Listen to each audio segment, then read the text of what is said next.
Hi friends, இன்னைக்கு நம்ம video பார்க்க போறது நம்ம ஒரு பாரம்பரியமான அரிசி வச்சு ஒரு சக்கரை பொங்கல் செய்ய போறோம்.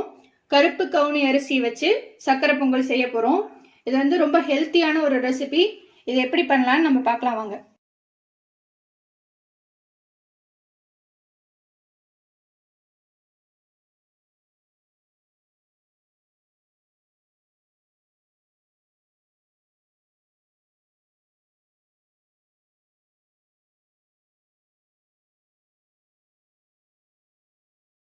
இந்த கருப்பு கவுனி அரிசி பொங்கல் பண்ணுறதுக்கு நம்ம வந்து இந்த கவுனி அரிசியை வந்து ஒரு ஓவர் நைட் ஃபுல்லாக ஊற வச்சுருக்கோம். 1 கப் அளவுக்கு கவுனி அரிசி.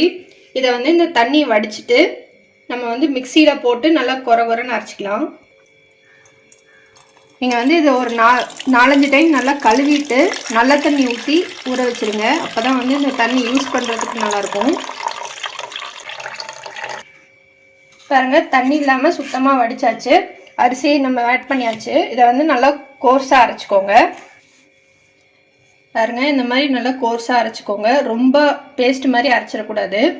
இந்த மாதிரி அரைச்சி நம்ம யூஸ் பண்ணுறதுனால ஈஸியாக வெந்துடும் அரிசி. இப்போ இந்த அரைச்ச அரிசியை இந்த குக்கரில் ஆட் பண்ணிக்கலாம். இப்போ இந்த அரிசி கூடவே பாசிப்பருப்பு ஒரு 1/4 கப் அளவுக்கு ட்ரை ரோஸ்ட் பண்ணி வச்சுருக்கேன், அதையும் ஆட் பண்ணிக்கலாம்.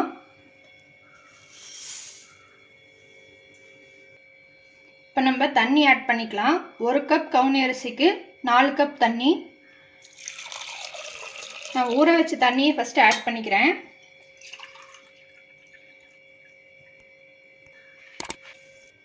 இப்போ லிட்டு போட்டு க்ளோஸ் பண்ணிவிட்டு ஒரு 4 விசிலுக்கு குக் பண்ணி எடுத்துக்கலாம். பாருங்கள், ஒரு 4 விசில் விட்டு விசில் அடங்கினதுக்கப்புறமா ஓப்பன் பண்ணியிருக்கோம். நல்லா அரிசி நல்லா சாஃப்டாக வந்திருக்கு பாருங்கள். இப்போ இதில் நம்ம 1 டேபிள் ஸ்பூன் அளவுக்கு நெய் ஆட் பண்ணிக்கலாம்.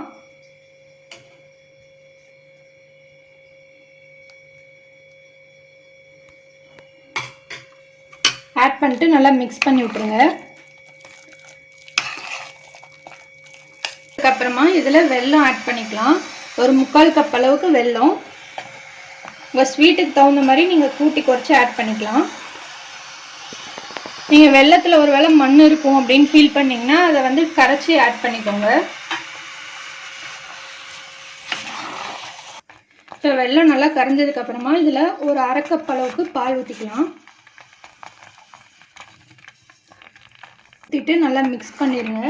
இப்போ வந்து கொஞ்சம் தண்ணியாட்டம் இருக்கும். கொஞ்சம் கொதிச்சு வரும்போது கெட்டி ஆகிடும்.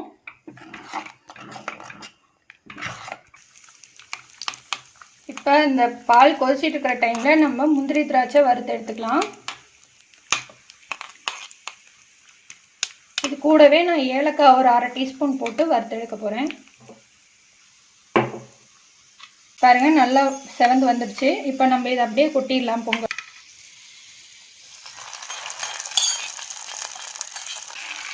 ஆட் பண்ணிட்டு நல்லா மிக்ஸ் பண்ணிடுங்க. பாருங்கள், நம்ம பொங்கல் வந்து கரெக்டான டெக்ஸ்சரில் நல்லா ரெடியாக இருக்குது. இந்த மாதிரி டெக்ஸ்சரில் இருக்கணும். அப்போ தான் ஆறுச்சுன்னா கொஞ்சம் திக்காகும். அப்போ கரெக்டாக இருக்கும் சாப்பிட்றதுக்கு. இப்போ இதை நம்ம ஒரு பவுலுக்கு ட்ரான்ஸ்ஃபர் பண்ணிடலாம். வந்து காட்டியானம் அரிசி ஸ்வீட் பொங்கல் எப்படி பண்ணலான்னு பார்க்கலாம். நம்ம வந்து காட்டியானம் அரிசி 3/4 கப் அளவுக்கு எடுத்து ஓவர் நைட் ஊற வச்சுருக்கோம். பாசிப்பருப்பு 1/4 கப் அளவுக்கு ட்ரை ரோஸ்ட் பண்ணிட்டு ஒரு 10-15 மினிட்ஸ் ஊற வச்சுக்கோங்க. இப்போ இந்த ஊற வச்ச தண்ணியை நம்ம வடிச்சுக்கலாம்.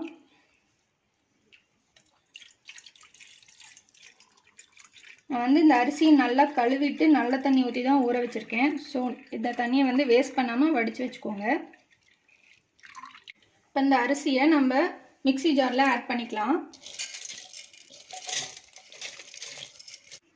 இது வந்து ரொம்ப நைஸாக அரைச்சிடக்கூடாது. பல்ஸ் மோடில் ஒரு 2-3 டைம்ஸ் போட்டு எடுத்துக்கோங்க. பாருங்கள், இந்த மாதிரி ரொம்ப அரைஞ்சிடக்கூடாது. இந்த மாதிரி நொய்யாக இருக்கிற மாதிரி அரைச்சிக்கோங்க. இப்போ ஒரு குக்கர் வச்சுக்கோங்க. குக்கரில் 1 டேபிள் ஸ்பூன் அளவுக்கு நெய் ஆட் பண்ணிக்கோங்க. நெய் உருகினதுக்கப்புறமா நம்ம அரிசி அரைச்சி வச்சதை ஆட் பண்ணிக்கலாம். லைட்டாக இந்த நெய்யில் 2 நிமிஷம் ரோஸ்ட் பண்ணிக்கோங்க. ரோஸ்ட் பண்ணதுக்கப்புறமா நம்ம தண்ணி ஆட் பண்ணிக்கலாம். நான் வந்து தண்ணி ஊற வச்ச தண்ணியை தான் ஆட் பண்ண போகிறேன், அரிசி ஊற வச்ச தண்ணியை.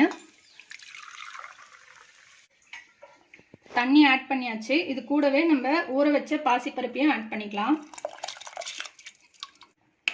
ஆட் பண்ணிட்டு நல்லா மிக்ஸ் பண்ணிவிட்டு குக்கர் லிட்டு போட்டு க்ளோஸ் பண்ணி ஒரு 8 to 10 விசில் நல்லா வேக விடுங்க. இப்போ பாருங்கள், அரிசிலாம் நல்லா வெந்து சூப்பராக வந்திருக்கு, நல்லா கொல கொலன்னு வந்திருக்கு. இதை நல்லா மேஷ் பண்ணிக்கோங்க. இந்த மாதிரி மேஷ் பண்ணி விட்டதுக்கப்புறமா நம்ம ஸ்டவ் பற்ற வச்சிடலாம். இப்போ இதில் நம்ம வெல்லம் ஆட் பண்ணிக்கலாம். 3/4 கப் அளவுக்கு நான் வெல்லம் ஆட் பண்ணுறேன். உங்கள் ஸ்வீட்டுக்கு ஏற்ற மாதிரி நீங்கள் ஆட் பண்ணிக்கோங்க. இப்போ இதை நல்லா மிக்ஸ் பண்ணிக்கோங்க. இது கரைஞ்சி வர டைம்லேயே நம்ம சுக்கு பொடி ஒரு 1/4 டீஸ்பூன் அளவுக்கு ஆட் பண்ணிக்கலாம். இப்போ பாருங்கள், வெல்லம் நல்லா கரைஞ்சிடுச்சு. இந்த டைமில் நம்ம ஒரு 1/2 கப் அளவுக்கு பால் ஊற்றிக்கலாம். ஊற்றிட்டு நல்லா மிக்ஸ் பண்ணிக்கோங்க. இந்த பாலுக்கு பதிலாக நீங்கள் தேங்காய் பால் கூட ஊற்றலாம், நல்லாயிருக்கும். பால் நல்லா கொதிச்சு வந்துடுச்சு. இந்த டைமில் நம்ம நெய்யில் வறுத்து வச்ச முந்திரி, திராட்சை, ஏலக்காய், தேங்காய் எல்லாமே ஆட் பண்ணிக்கலாம். ஆட் பண்ணிட்டு மிக்ஸ் பண்ணிக்கோங்க. அவ்வளோதான் பாருங்கள், ஹெல்த்தியான சூப்பரான ஒரு ஸ்வீட் பொங்கல் ரெடி ஆயிடுச்சு. ஸோ இதை ட்ரை பண்ணுங்கள். நம்ம பாரம்பரிய அரிசியில் செஞ்சது. ஸோ வந்து சூப்பராக இருக்கும். ட்ரை பண்ணிட்டு உங்கள் கமெண்ட்ஸை போஸ்ட் பண்ணுங்கள், உங்கள் ஃப்ரெண்ட்ஸோடு ஷேர் பண்ணுங்கள். எங்கள் சேனலை மறக்காமல் சப்ஸ்கிரைப் பண்ணுங்கள்.